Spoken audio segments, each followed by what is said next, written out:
जब 27वीं तरमीम भी आ रही थी ना, तो क्या बातें हो रही थी?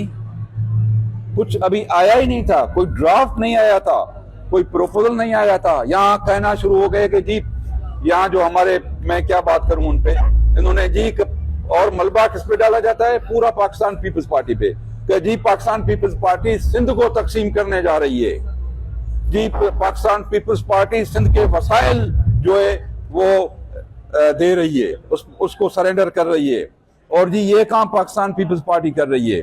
लेकिन जब ड्राफ्ट आया, आपने देखा, तो जब 28 तरमीम का मुझे नहीं पता अभी क्या है या क्या नहीं है, जब उसका अगर कोई है, अगर कोई चीज ऐसी पेशरफ्त होती है, तो जब पार्लियामेंट में आएगा, जब ड्राफ्ट आएगा, जब उसमें कोई चीज होगी तो। लेकिन फिलवक्त तो हम यही कह, ये कबिल बात है ना, ये कयास आ रहे हैं, हम फिलवक्त तो यही कह सकते हैं कि हम कोई ऐसा काम नहीं करेंगे पाकिस्तान पीपल्स पार्टी, चाहे कुछ भी हो जाए, सिंध के मुफादात पे कोई सौदेबाजी नहीं होगी।